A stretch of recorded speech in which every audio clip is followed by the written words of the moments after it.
सीआईटीज में national security का issue है। किसी की फैक्ट्री जल जाए और 250-300 मासूम लोग जल के राख हो जाएं, वो भी किसी का भाई था, बेटा था, मियाँ था, किसी का बाप था। वहाँ खवातीन भी हुई थी, वो भी किसी की माँ, बहन, बेटियां, बीवियां थीं। उन लवाहिकीन का भी उतना ही हक है पता करने के लिए कि क्या हुआ था, जितना कि किसी और ऐसे हादसे का हो। लेकिन सिर्फ फर्क यह है कि जीआईटी के मुताबिक जो बल्दिया फैक्ट्री का केस था वो हादसा नहीं था, वो एक दहशतगर्दी थी। और उस दहशतगर्दी में जिन लोगों का नाम है वो पकड़े भी गए हैं, कुछ आप लेके भी आए हैं, पता नहीं कहां मलेशिया और कहां से पकड़ के। और उनके जो लीडरान थे वो बड़े पॉलिटिक्स भी कर रहे हैं, असेंबलियों में भी बैठे हुए हैं। उजैर बलोच की जीआईटी में जिनका नाम है वो आज भी एक पार्टी के सरबराह बने हुए हैं। कौन बचाता था? और पुलिस वालों जिनका नाम है वो आज भी पुलिस में है। वो डीआईटी में लिखा हुआ है पुलिस वाले प्रोटेक्शन देते थे एक्सटॉर्शन की, भत्ते की, कत्लेआम की, कब्जों की। लो जनाब, उनकी प्रमोशन हो गई सिंध में। मैं नहीं कह रहा ये जो जीआईटी आप लोग दिखाते हैं मीडिया के स्क्रीन पे या जो सोशल मीडिया पे चल रही होती हैं व्हाट्सएप ग्रुपों पे, ये उनमें लिखा हुआ है। तो ये ज़रूर पता चलना चाहिए कि ये जो जीआईटी दिखाई जा रही हैं, जो सोशल मीडिया पे चलती रही हैं, क्या ये वही सच्ची जीआईटीज़ हैं या आवाम को बेवकूफ़ बनाया जा रहा है? हो सकता है असली में कुछ और लिखा हो। इसलिए हम कोर्ट में गए। हम बड़े शुक्रगुजार हैं ऑनरेबल सिंध हाई कोर्ट के 2.5 साल की हियरिंग्स आफ्टर हियरिंग्स के बाद उन्होंने ये 28 जनवरी 2020 में ये फैसला सुना दिया और सिंध हुकूमत को हुक्म दिया कि इमीडिएटली ये जीआईटीज़ पब्लिक की जाएं या पिटिशनर को दी जाएं। सिंध हुकूमत का एक और मौक़िफ़ था कि जी मेरा इसमें तो कोई ज़ाती नहीं है, माने मेरे शहर के लोग मर के खाक होकर जल जाएं, कत्लो गारत किया जाए उनका, और उन पुलिस वालों का जिन जीआईटी में जिक्र है वो आज भी हमारी पुलिस के अंदर भर्ती हो, तो मेरी ज़ात को फर्क नहीं पड़ता कि मेरे घर वाले शहर में नहीं रहते। वो एक अंग्रेजी में कहते हैं कि जब वो पिछले मोहल्ले के लिए आए तुम खामोश रहे क्योंकि तुम पे असर नहीं पड़ रहा था, फिर तुम्हारे मोहल्ले में आ गए, तुम खामोश रहे, फिर तुम्हें को फर्क नहीं पड़ा था, तुम्हारे घर पे नहीं आए थे। लेकिन जब तुम्हारे घर पे आ गए और तुम्हें डायरेक्टली अटैक कर दिया और फिर तुम शोर मचा रहे हो, लेकिन उस वक्त मोहल्ले वाले खामोश हैं। ऐसे नहीं चलती हुकूमत, ऐसे नहीं चलता मुल्क।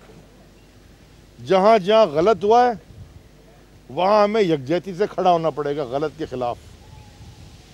तो वो मैं शुक्रगुजार हूँ सिंध हाई कोर्ट का कि 28 जनवरी को उन्होंने ये जजमेंट दी कि जीआईटीज़ पब्लिक की जाएं।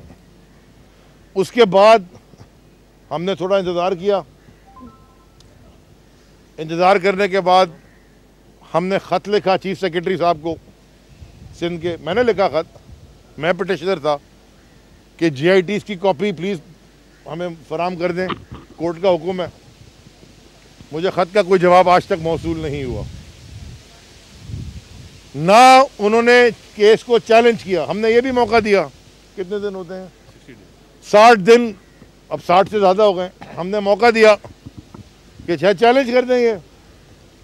इन्होंने कोई चैलेंज तो नहीं किया, इन्होंने चैलेंज भी नहीं किया। तो फाइनली आखिर में आज मैंने एप्लीकेशन सबमिट कर दी है सिंध हाई कोर्ट में कि सिंध हुकूमत ने, सिंध सरकार ने कंटेम्प्ट ऑफ कोर्ट की है क्योंकि कोर्ट का ये हुक्म है कि JIT पब्लिक की जाए और सिंध सरकार JIT नहीं दे रही। और उस वक्त तो मैं एक आम शहरी था, उसके बाद MNA बन गया, फिर फेडरल मिनिस्टर बन गया। खान साहब ने समझा कि बन सकता हूँ, जब तक वो समझते रह सकता हूँ तो रहेंगे, क्योंकि बॉस तो खान साहब हैं, प्राइम मिनिस्टर तो वो हैं। तो एक फेडरल मिनिस्टर के ख़त का पर्सनली मैंने साइन करके भेजा, उसका जवाब भी सिंध हुकूमत नहीं देती। ये तो हाई कोर्ट को नहीं मान का फैसला नहीं मान रहे, तो हमारी क्या औकात है। तो इसके लिए मैं आज इनके खिलाफ मैंने कंटेम्प्ट ऑफ कोर्ट की दरख्वास्त सिंध हाई कोर्ट में जाहिर कर दी है। और अब इंशाअल्लाह शायद दे दें, आज भी दे दें, JITs दे दें। ऑफिशियल साइन स्टैम्प कोर्ट में जमा कराई थी, मैं वकील से मशवरा करके वापस भी ले सकता हूं। लेकिन ये याद रखना, मुराद अली शाह और तुम्हारे साथ जो 3 लोग घूम रहे हैं,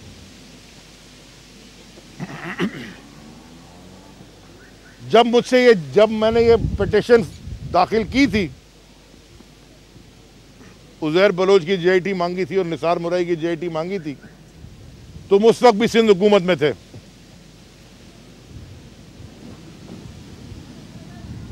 मेरी गाड़ी में लोग बैठते नहीं थे, जो कहते थे ये खुद को हमला कर रहा है अलीजादी अपने ऊपर, सुसाइडल मिशन पे निकला हुआ है कि उज़ैर बलोच की JIT मांग रहा है। उसमें तो सारों के नाम है, इन्होंने तो किसी को भी नहीं छोड़ा। आज तक वो खालिद शहनशाह का भी पता नहीं चला। मैं इशारतन बात कर रहा हूँ, अक्लमंद को इशारा काफ़ी, और जो सुनने वाले देखने वाले वो मुझसे ज़्यादा माशाल्लाह अक्लमंद है। आज तक पता ही नहीं चला कि कौन किधर गया। बचाने वाले की ज़ात मारने वाले से बड़ी है। ना ये जिंदगी हमें किसी और ने दी है, ना कोई और ले सकता है। अगर ये मुसलमान का ईमान ना हो तो फिर ईमान में शक होता है। अल्लाह की ज़ात पे ईमान रखो, और अगर कोई सच के लिए मारा जाता है उसे शहीद कहते हैं। मेरी ज़ात को कोई फ़र्क नहीं पड़ रहा कि JIT दे ना दे, लेकिन मेरी ज़ात को फ़र्क ये पड़ रहा है कि मेरे शहर वाले, उनके साथ जुल्म हुआ, ये कभी आइंदा से ना हो। और जो इसको करने में, ये क्रिमिनल्स को बैक करने में मुलव्विस है, उनको कैफे किरदार पर पहुँचाया जाए, उनका नाम पब्लिक किया जाए, उनको इस मुल्क के सियासत से बाहर किया जाए, लोगों को शक्ल दिखाई जाए कि ये लोग हैं जिनके ऊपर तुम भरोसा रखते रहे हो। ये वो लोग हैं जिन्होंने तुम्हारे साथ ये ज्यादती की है। ये वो लोग हैं जिन्होंने तुम्हारे बच्चों को यतीम किया है, अनजाने में नहीं, जानबूझकर। तो अब देखते हैं आगे क्या होता है। लेकिन मुराद अली शाह, जो तुम झूठ बोलते हो, इतना मासूम चेहरा लेके टीवी पे बैठते हो, और वो ड्रग स्मगलर, ड्रग पेडलर, वो भी मैं नहीं कह रहा, वो भी आप ही के सूबे का एक SP कह रहा है, उसकी रिपोर्ट में लिखा हुआ है। पुलिस का SP कह रहा है, सिंध पुलिस का कह रहा है SP कि ड्रग पेडलर कौन है, जो रोज टीवी के ऊपर तुम्हें डिफेंड करता है बैठ के, बड़ा मासूम बनता है। मैं पहले समझता था चलो ये बेचारा ठीक आदमी है। वो जो मैंने पढ़ी है रिपोर्ट पुलिस की, और वो मैं अपने हलके में जाके जो हालात देख रहा हूं, क्योंकि वो नीचे MPA बना हुआ है, तो उसका भाई मुलव्विस है, उसी घर में रहता है। पहले गोलियों से मारते थे, दहशतगर्दों की पुष्पनाई करके। आज तुम बच्चों को ड्रग्स दे लेके बेच के उनको उससे मार रहे हो, और बैठ के शर्म तुम्हें नहीं आती, तनकीद करते हो। फेडरल गवर्नमेंट पे हर चीज में तुम फेल होते हो। वो आज DNA की टीम भी आई तो लाहौर से आई, रोज मीटिंग में बैठते हो सारे CMs के साथ, NCOC की, और बाहर आके झूठ बोलते हो। तबाही मचा दी है पूरे पाकिस्तान की, क्योंकि कराची की तबाही तुमने मचाई है, और कराची के अलावा तो पाकिस्तान चल ही कोई नहीं सकता।